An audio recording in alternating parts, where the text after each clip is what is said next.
des fraudes, des fraudeurs, leur attitude et leur comportement.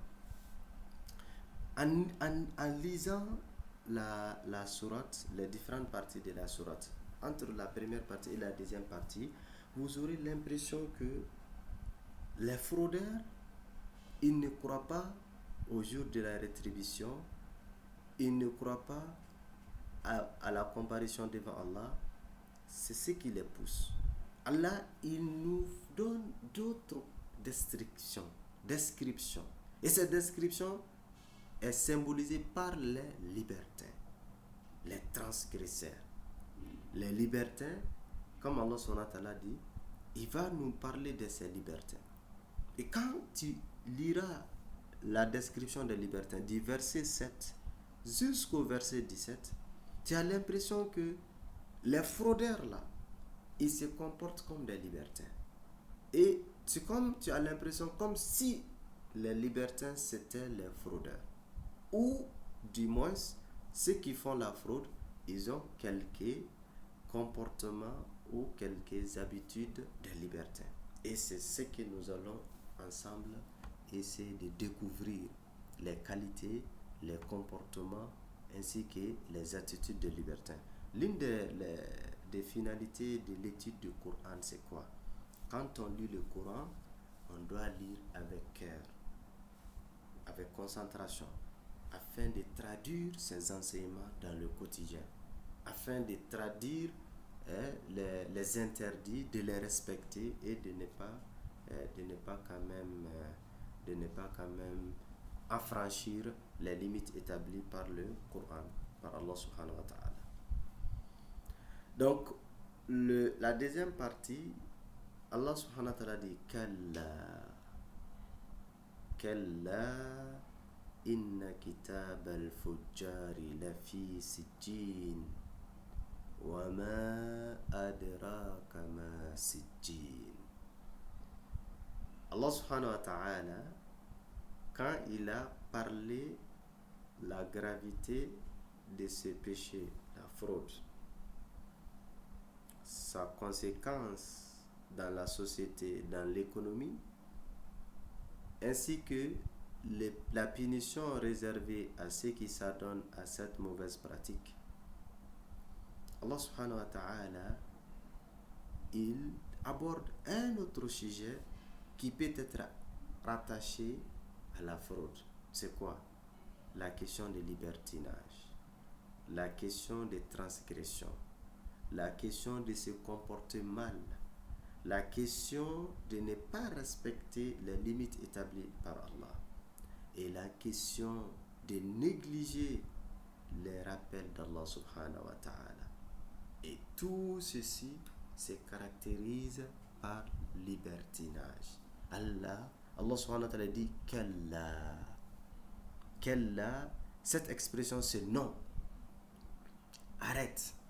La gravité, c'est pour montrer la gravité, pour faire peur, pour attirer l'attention, pour dire ceux-là qui s'adonnent à la fraude, qui sont en train d'oublier, ils sont insouciants de la rétribution, de la résurrection.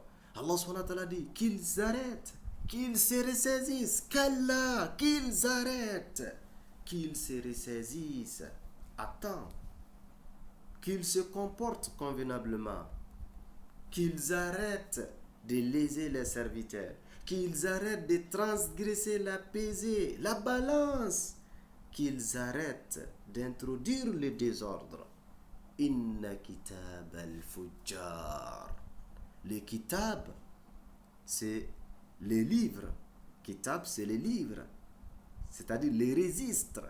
Allah dit, en vérité, le livre des libertins, Kitab al-Fujjar, les livres, les registres des libertins, leurs comptes, leurs archives, donc les comptes, la comptabilité des libertins, la fille Sijjin sera dans les Sijjin. Allah dit, la fin, le devenir des libertins, c'est où? Sijin, c'est où? C'est l'abîme de l'enfer, l'abîme du feu de l'enfer, le profondeur même de l'enfer. Elle a dit, les Sijin se termineront dans l'enfer, dans les supplices, dans l'humiliation, dans les tortures. Ils finiront d'être torturés. Pourquoi? Car ce sont les fraudeurs. Car ce sont les transgresseurs.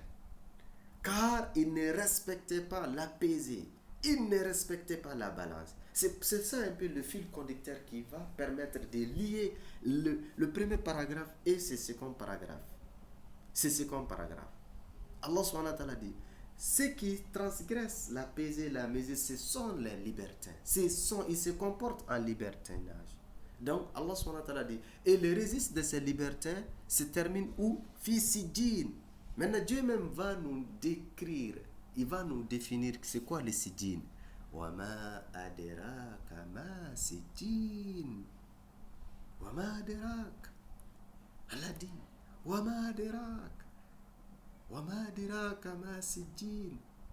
Souvent, nous l'avons expliqué depuis quelques temps, depuis qu'on a commencé ce programme, il y a l'expression adraka est répétée comme inanzalna fi laylatul qadr. Wa ma adraka ma laylatul qadr.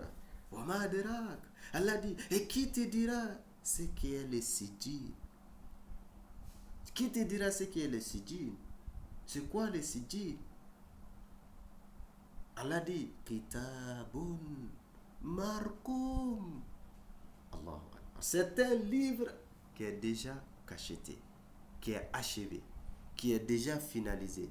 C'est un registre complet. Ce registre-là, ça contient quoi? Ça contient leur agissement.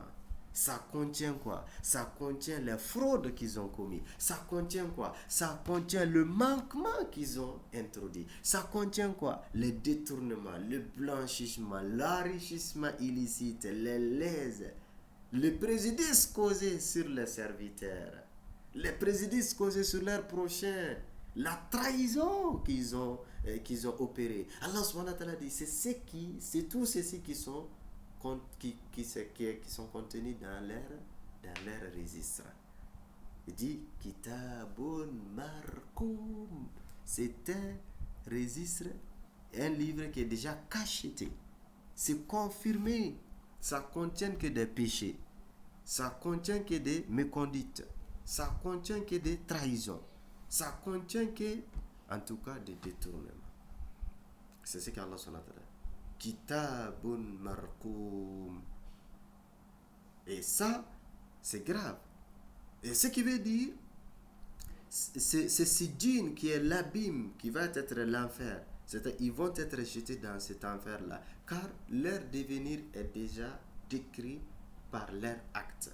Leur œuvre a déjà tracé leur finalité. Leur finalité, c'est proportionnel à leur conduite. Leur finalité est proportionnelle à leur comportement. C'est leur comportement qui va expliquer les traitements qu'il faut leur réserver. Et ces traitements, étant donné qu'ils ont transgressé, ils ont fraudé, alors ils vont être maltraités dans l'enfer. C'est pourquoi on a dit Kitabun Markoum. Donc, c'est un livre déjà cacheté. Ça veut dire que la question, c'est déjà fini. C'est déjà terminé. Pour eux, c'est déjà fini. Ils vont être jetés dans la cellule et la cellule va être fermée. Fermée. Il n'y a pas de pitié. Quand ils seront jetés dans le sijin, dans l'abîme de l'enfer, on fermera et on bouclera. C'est fini pour eux. Ils seront jetés dans l'oubliette. Dans l'oubliette. Pourquoi? Car ils ont commis la transgression.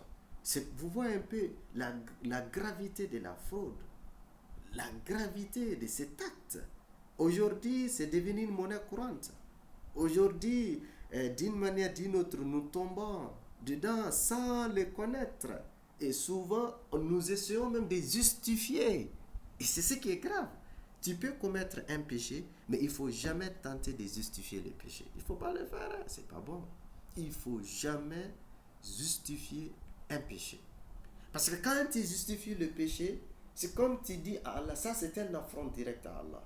Tu dis à Allah, non, Allah, il n'y a rien dans ça. Allah, il ne faut pas compliquer toi aussi, Dieu. Tu viens trop compliquer les choses. Mais ça, ce n'est rien, ça, ce n'est rien. Ça, c'est très grave. C'est très grave. Quand Allah interdit, si la fraude n'était pas un péché, un grand péché, Allah n'allait même pas révéler cette sourate. Voyez, une sourate en entier est intitulée la fraude. Ceci montre quoi? La gravité. Et si la fraude n'était pas quelque chose de grave, pourquoi Dieu va envoyer uniquement un messager? Il envoie des missionnaires. Un missionnaire, il a été dans des cités, Shuaïb, des cités. Quand la première cité a été anéantie, Dieu l'a envoyé encore dans une deuxième cité, une seconde cité. Lui, un seul prophète, envoyé dans des cités pour prêcher la gravité de la fraude. Et Allah dit, ces libertins, ils leur résistent, leur sort sera dans le sijin, dans l'abîme de l'enfer. Et c'est un livre qui est déjà cacheté. Quand ils rentreront dans la cellule, c'est fini. Et vous voyez, Allah dit qu'est-ce que quoi? Wailun yawma idin lil mukaddibin. Allahu Akbar. Allah dit Wailun, malheur. Comme il a débuté la sourate Wailun lil mutaffifin, la même expression, il a utilisé encore Wailun. Il dit malheur, la destruction, la ruine, l'enfer. Attends qui? Les négateurs.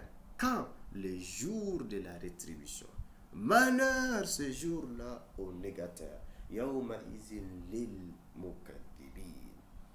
Donc, ces négateurs, ce sont les fraudeurs. Ces négateurs, ce sont les mêmes libertés. Mais qui se présentent différemment sous plusieurs corporations. Mais en réalité, l'essence est la même chose. Allah subhanahu wa ta'ala dit malheur ces jours-là aux négateurs.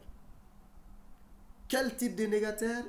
Le verset 11. Regardez, quand nous essayons de faire une comparaison entre le verset 11 et le verset 5, 4, 5 à 6, c'est-à-dire les trois versets de la première partie, notamment verset 5, 4, 5, 6, et le verset 11, ça nous dit plus, ça nous permettra de comprendre mieux le verset 7, le verset 8 et le verset 9.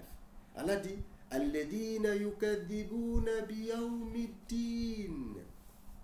Dans le verset 11, qui demande les jours de la rétribution. Il demande quoi?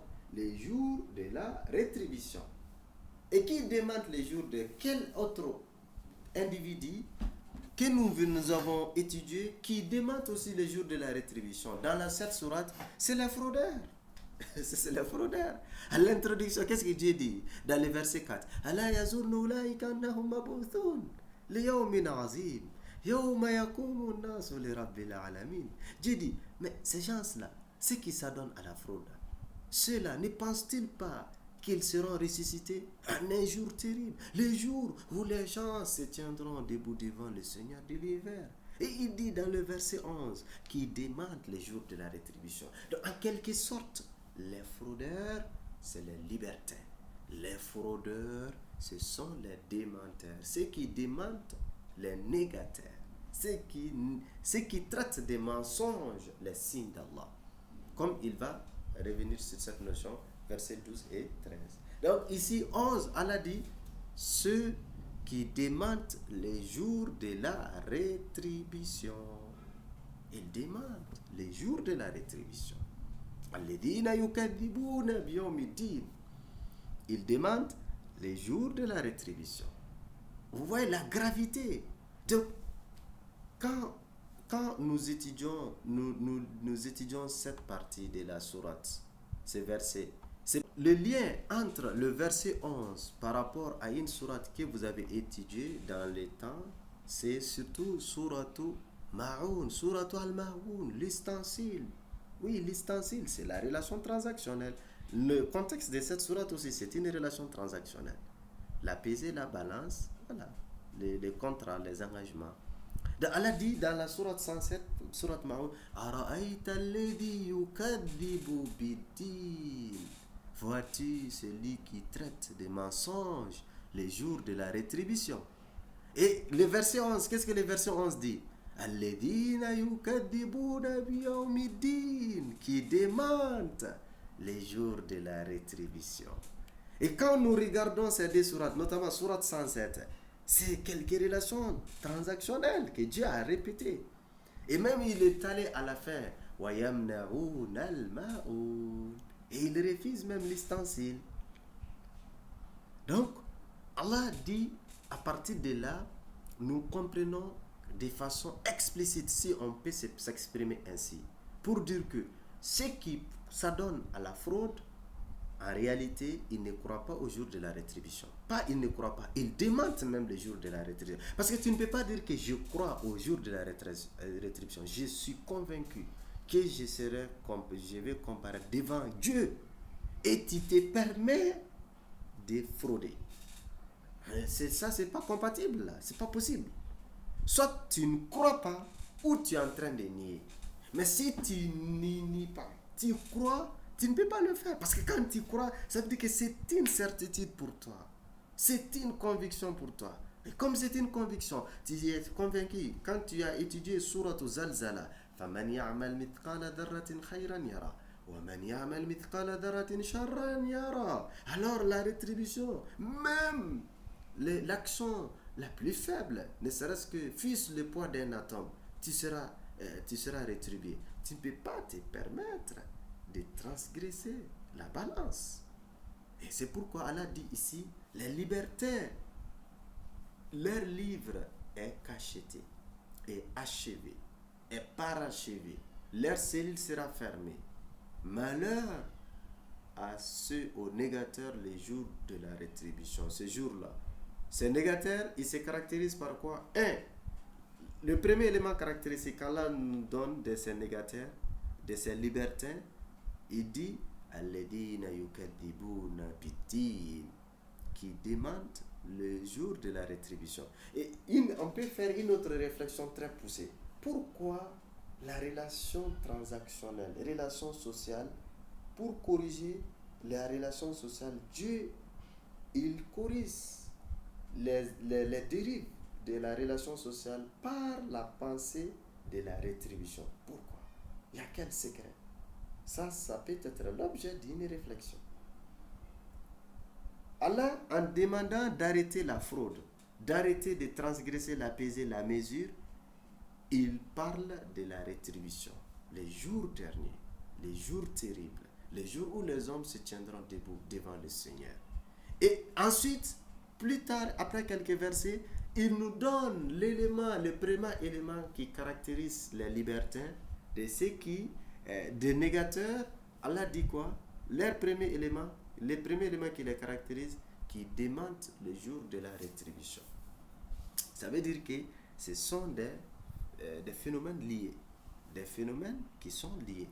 Ensuite, ce n'est pas tout. وَمَا يُكَذِّبُ بِهِ إِلَّا كُلُّ مُعْتَدٍ أَثِيمٍ. Le verset 12 dit que وَمَا يُكَذِّبُ بِهِ 11, il dit qu'il demande les jours de la rétribution. Maintenant, il dit ce qui demande les jours de la rétribution. Or, ne le demande illa kullu, sauf que, et or ne le demande que tout transgresseur pécheur. Mu'tadin, mu'tad, transgression, transgresseur pécheur, transgresseur pécheur. Vous voyez, transgresseur, qui parle de la transgression. Imaginez, tu ne respectes pas la pesée et la balance. Tu as transgressé. Tu n'as pas commencé le service à l'heure. Tu as transgressé. Tu es descendu avant l'heure. Tu as transgressé. On t'a fait de confiance. On t'a placé de confiance. Tu n'as pas respecté. Tu n'as pas honoré ton engagement. Tu as transgressé. Et qui parle de transgression parle du péché. Mu'tadin, athim. Transgresseur, pécheur. Transgresseur, pécheur. Pour faciliter la réflexion. Les mots, les deux expressions que nous sommes face, l'expression mu'tadim athim, l'expression transgresseur, pécheur.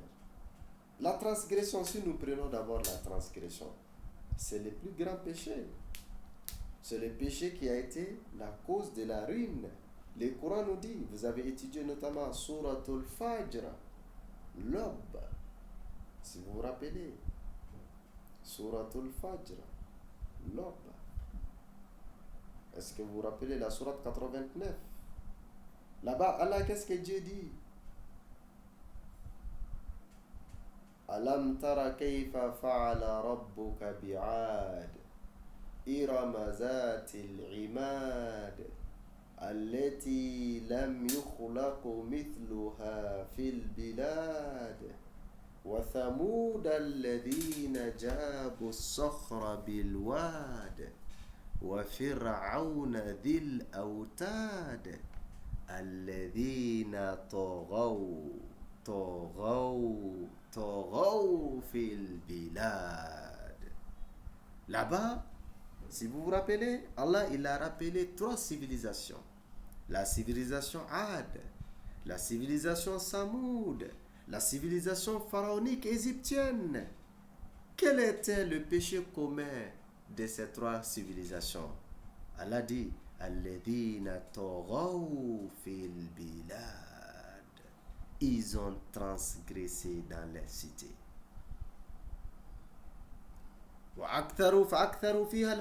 Ils ont commis beaucoup de perversité, beaucoup de péchés.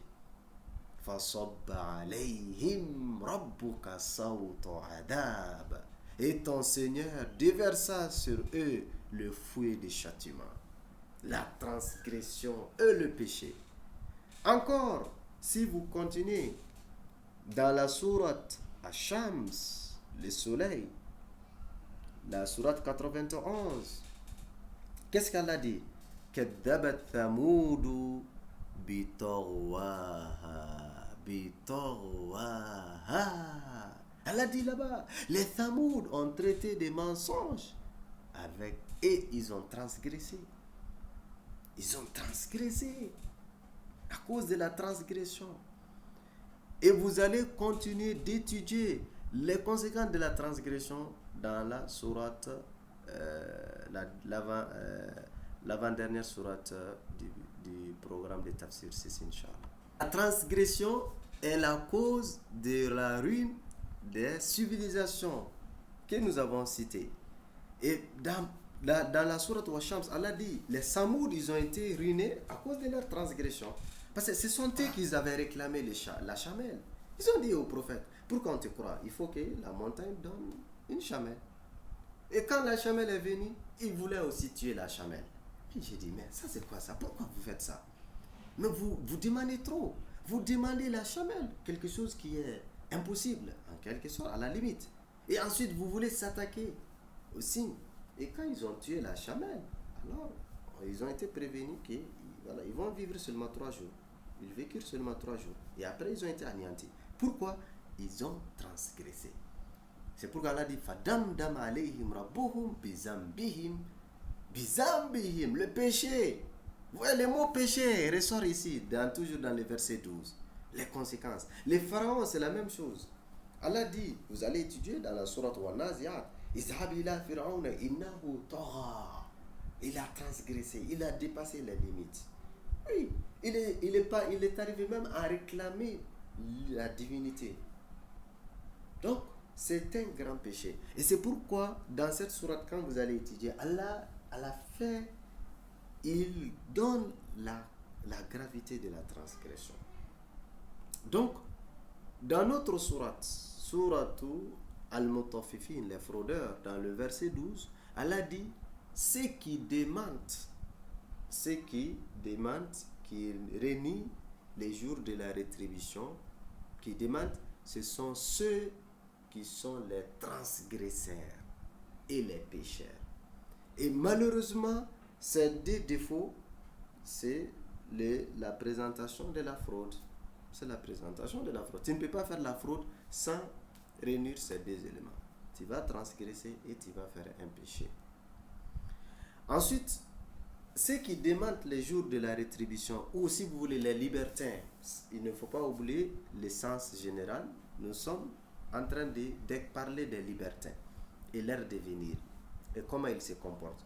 Allah dit encore, autre élément qui les caractérise, إذا تتلى عليهم آياتنا قال أساطير الأولين. Allah dit إذا تتلى, qui toujours ceux qui demandent الذين يكذبون بيوم الدين, qui ويل يومئذ للمكذبين, qui إن كتاب الفجار لفي سجين وما أدراك ما سجين, qui المطففين. Donc ça va prendre tout ceci. Qui, lorsque nos versets lui sont récités, إذا تتلى عليه آياتنا, lorsque nos versets lui sont récités, qu'est-ce qu'il dit? Il dit قال أساطير الأولين, ce sont des contes d'anciens. C'est ce qu'il dit. Non, c'est des contes d'anciens. Et personne n'a été à l'au-delà et ensuite revenir. Et c'est que vous dites que les jugements, tout ça, c'est des anciens, c'est des récits de passé. Ce n'est pas vérifié. C'est ce qu'ils disent. Et c'est ça leur réponse. Ils mettent en cause. Ils doutent de la révélation. Si la révélation lui est récitée, ils traitent la révélation comme étant de l'histoire. Des histoires, des contes anciens. Donc, ça veut dire c'est des fictions. Il n'y a aucune véracité. Il n'y a pas de véracité. C'est des fables. Non, ce n'est pas vrai. C'est comme ça qu'ils répondent. Et en réalité, leur comportement aussi veut dire ça. Parce que la façon dont ils se comportent, la façon dont ils sont en train de transgresser, c'est ce qui prouve que réellement, ils ne croient pas à cette histoire de la rétribution. Ils ne croient pas aux enseignements d'Allah subhanahu wa ta'ala. Et Allah dit إذا تتلى عليه آياتنا قال أساطير الأولين كلا بل. Dans le verset 14, Allah dit كلا بل, pas du tout. بل ران على قلوبهم. Allah dit ce qu'ils ont accompli rana ala qulubihim, couvre leur cœur. Ma kanu yaksibun. Donc ce qu'ils ont accompli couvre leur cœur. Leur accomplissement, leur méconduite, les péchés, leurs fraudes, les violations, les transgressions, les différents péchés qu'ils ont posés, ces péchés-là ont scellé leur cœur. Leur cœur est scellé. Allahu Akbar. Ça, c'est une grande punition. Hein? Que le cœur soit scellé. C'est l'un des plus grandes punitions. L'une des la plus grande punition. L'une des plus grandes punitions. Car quand le cœur sera scellé, ce qui veut dire le cœur ne sera plus perceptible à la lumière de la foi. Quand on scelle le cœur, le sujet ne va plus entendre la revivification des paroles d'Allah. Quand le cœur est scellé, la lumière ne pourra plus pénétrer. Et la foi est une lumière. La foi est une lumière. C'est pourquoi Allah nous dit dans le Coran, Allahu waliyul ladina amanu yukhrijuhum min adh-dhulumati ila an-nur. والذين كفروا أولياءهم الطاغوت يخرجونهم من النور إلى الظلمات. Allah dit, Allah est l'allié de ceux qui ont cru. Il les fait sortir des ténèbres vers la lumière. Quant aux mécréants, leurs alliés, c'est le diable qui les fait sortir de la lumière vers les ténèbres. Quand ton cœur sera scellé, c'est fini pour toi. C'est fini, tu es foutu, tu seras ruiné, ta vie n'aura plus de sens. Et c'est ce que Allah subhanahu wa ta'ala, c'est cette gravité qu'Allah subhanahu wa ta'ala il a présenté. Il dit Kalla bal rana ala qulubihim ma kanu yaksibun. Est-ce que ce Dieu a été injuste à leur égard? Pas du tout. Pourquoi? Parce que c'est eux-mêmes leur œuvre, leur comportement, leur conduite. Ah, c'est pourquoi Allah dit Makanu yaksibu, ce qu'ils ont accompli. Yaksibuna, yani kasaba, accomplir, obtenir. Donc ce qu'ils ont accompli, c'est ce qui a scellé, a couvert leur cœur. Et à partir de là, nous allons rappeler les hadiths du prophète sallallahu alayhi wa sallam. C'est un hadith important dans lequel le messager de Dieu sallallahu alayhi wa sallam a dit: lorsque l'homme il commet un péché, il y a une tache noire qui tachera son cœur. Quand il fait un deuxième péché, une deuxième tache noire sera déposée sur son cœur. Ainsi de suite. Jusqu'à ce que le cœur se remplit de taches noires. Et quand il fait un péché, une tache noire est posée sur son cœur, dès qu'il se répand, la tache noire sera effacée. Il commet un péché, une tache noire est déposée sur son cœur, dès qu'il se répand, la tache noire sera effacée.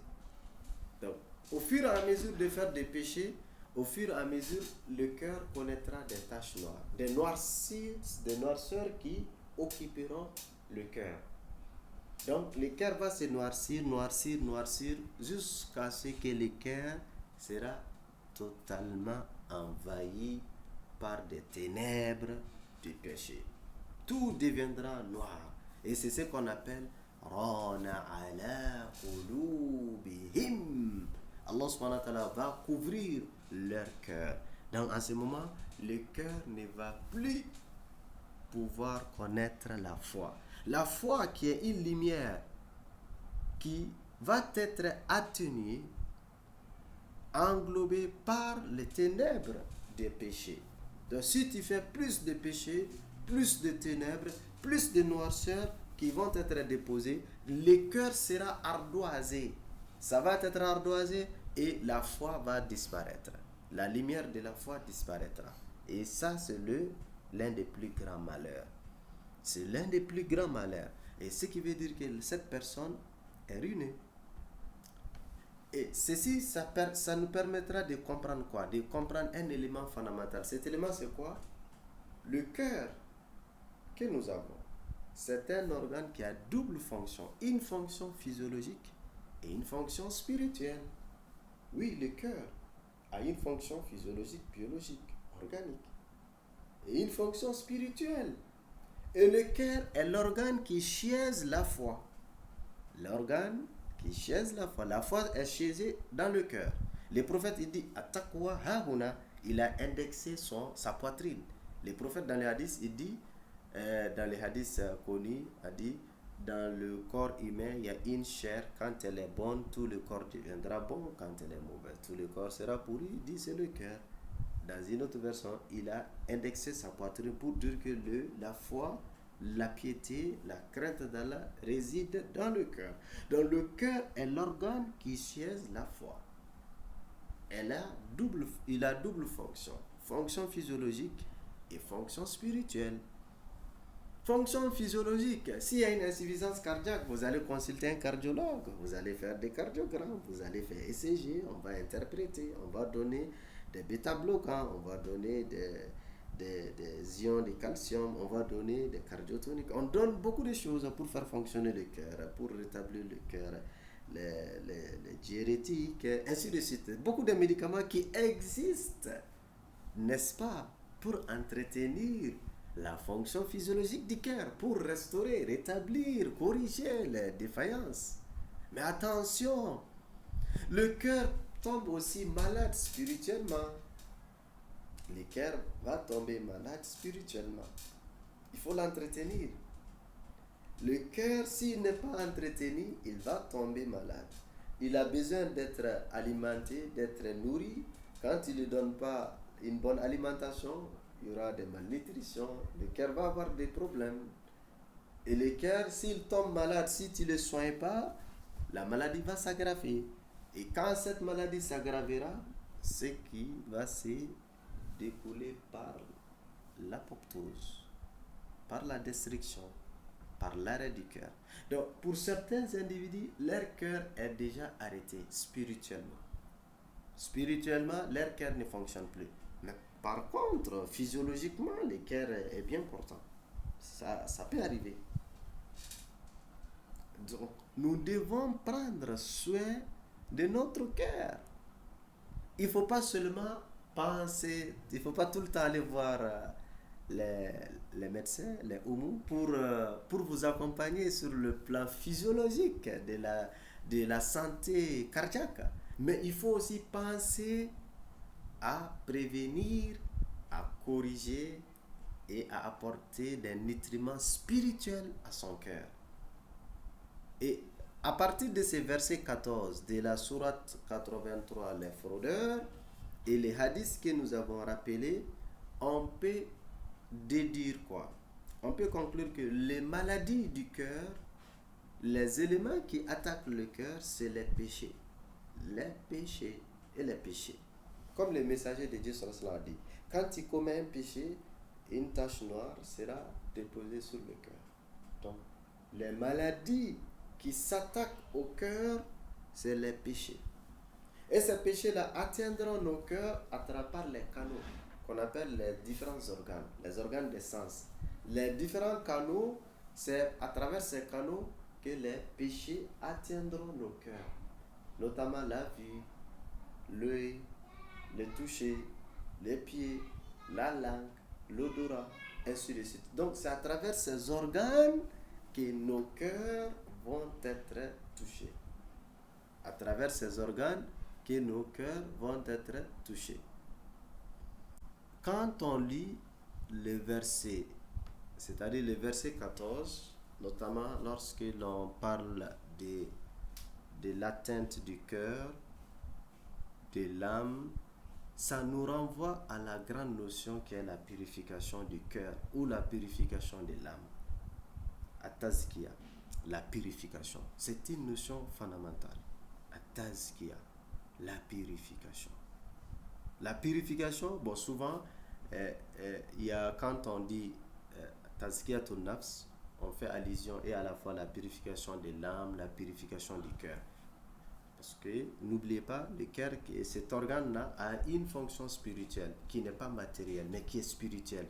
Et ce qui fait que, souvent, dans les expressions, on peut se permettre de faire de l'allusion quand on dit nafs, parler du le cœur spirituel, parler de l'âme, parler de l'esprit, même si entre ces trois éléments, il y a une dimension, il y a une différence entre les trois. Mais ce qui nous importe surtout, à partir de ces niveaux, c'est de comprendre dans la globalité la purification. Et cette purification a été rappelée, comme on a dit dans la sourate wa Shamsi, wa nafsi wa ma sawaha, فَأَلْهَمَهَا فُجُورًا وَتَقْوَى قَدْ أَفْلَهَا مَنْ زَكَّاهَا, a reçu certes celui qui la purifie. Donc, vous avez vu, même dans la sourate 88, dans la sourate 87, sourate Ghashiyah, sourate A'la, toujours Fazakir et Inna Fa'ati Dhikra. Donc, là-bas aussi, les zikr, Allah subhanahu wa ta'ala a parlé, Sayadhakkaru man yakhsha wa yatajannabu al-ashqa. Donc, la purification. La purification est un élément capital. Purification de l'âme, purification du cœur. Parce que sans la purification, on se perd. Sans la purification, on deviendra lourd. Et sans la purification, le cœur tombe malade. Sans la purification, le cœur ne pourra plus jouer pleinement sa fonction spirituelle. Sans la purification, le cœur va s'arrêter. Sans la purification, l'esprit va se perdre. Sans la purification, la l'âme va être colonisée et envahie par les péchés.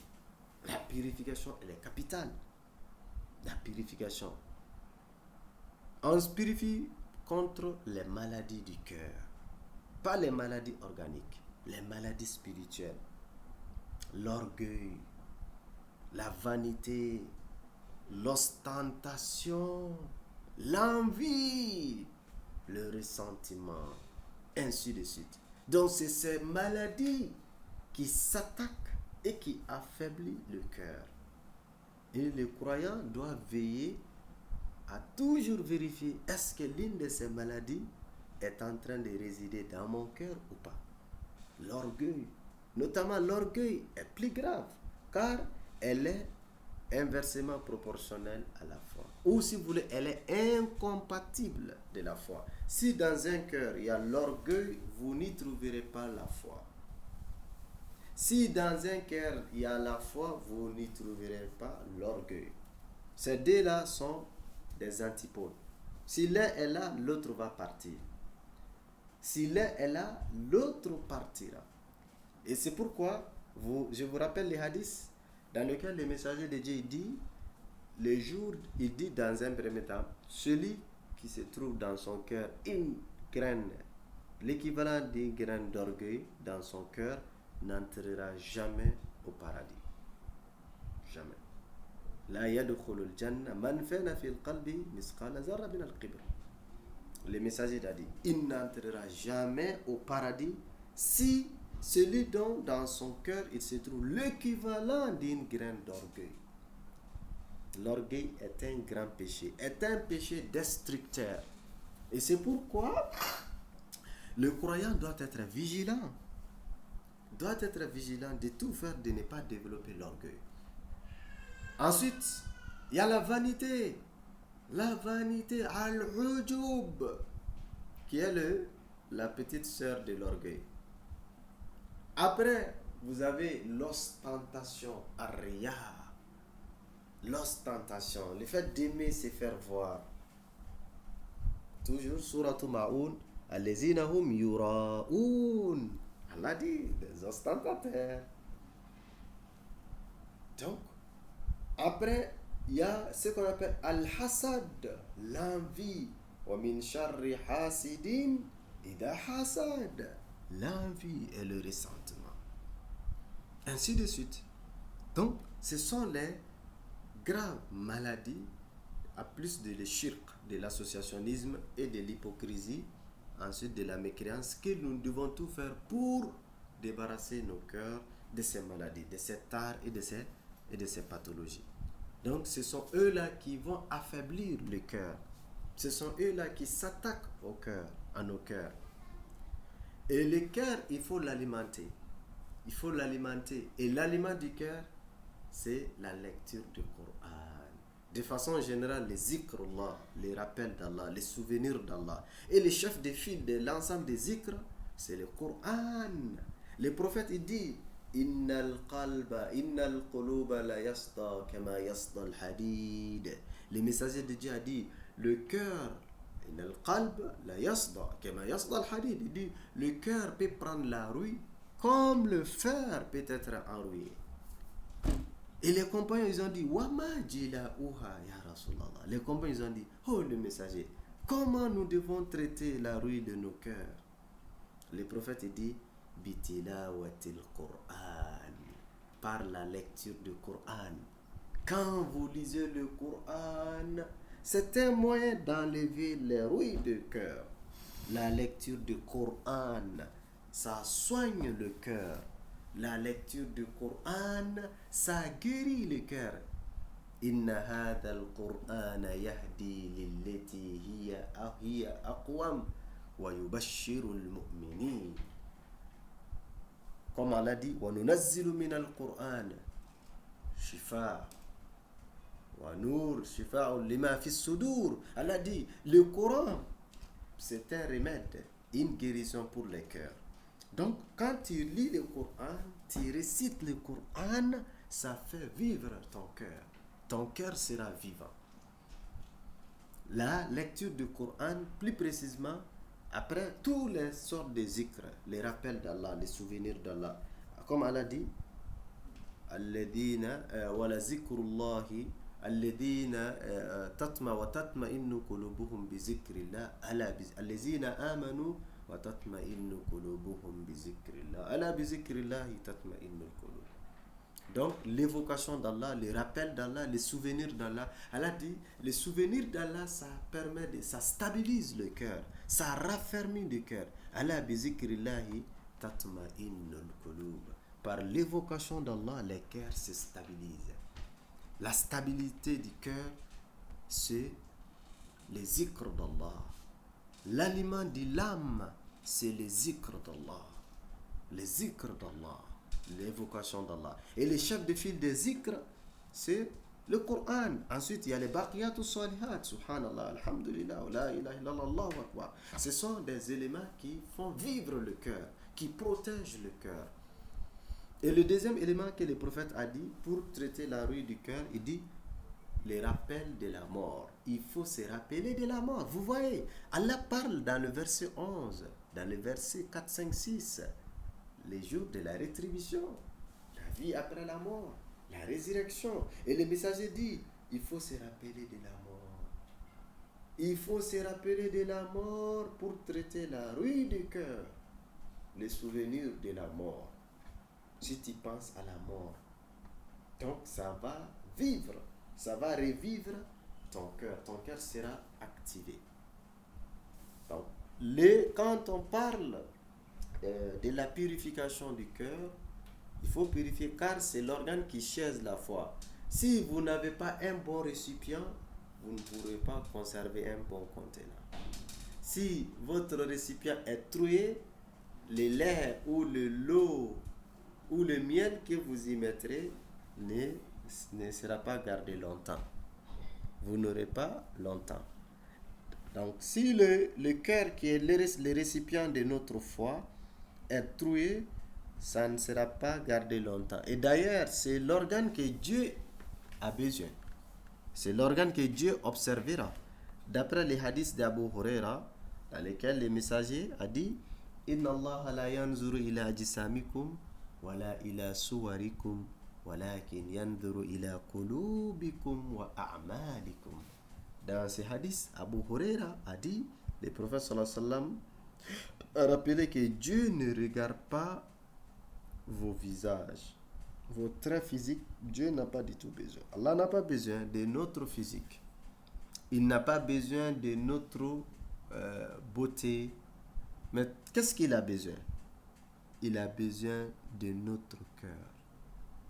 Voilà, il regarde le cœur. Est-ce qu'il y a la sincérité dans ce cœur-là? Il regarde le cœur. Est-ce qu'il y a la piété dans ce cœur? Il regarde le cœur. Est-ce qu'il y a l'humilité? Est-ce qu'il y a la vanité? Est-ce qu'il y a l'orgueil? Est-ce qu'il y a l'envie dans ce cœur? Ou c'est l'unicité d'Allah? Ou c'est l'humilité d'Allah? Ou c'est la recherche de l'agrément et de la face d'Allah qui est en train d'occuper ce cœur? Et après, il regarde aussi les œuvres pour la récompense. Donc, pour donner une récompense, Dieu regarde ces deux options. Et c'est pourquoi, vous et moi, nous prenons soin de notre physique. N'est-ce pas? Nous nous lavons. Les hommes se lavent. Il y a des pommades. Il y a la crème. Donc, on prend soin de notre corps. Pourquoi? C'est l'objet qui est visible, qui sera apprécié par les humains. C'est là... C'est l'objet du regard des hommes, de nos prochains. Et c'est pourquoi nous prenons soin de cet organe. Nous nous habillons pour être présentables. Nous nous habillons pour paraître beaux et belles. Il y a les crèmes, les pommades contre les rides. Mais pourquoi nous ne prenons pas soin de là où le Créateur s'intéressera? Pourquoi négligeons-nous l'organe que le Créateur a besoin? Et pourquoi ne lavons pas, n'entretenons pas l'organe que le Créateur vérifiera avant de donner la récompense des efforts? Allah subhanahu wa ta'ala, il a besoin du cœur, du contenu du cœur. Qu'est-ce qui se trouve dans ta poitrine? Et ça, c'est extrêmement important. C'est pourquoi le cœur, cet organe, a double fonction. Il faut préserver contre les péchés.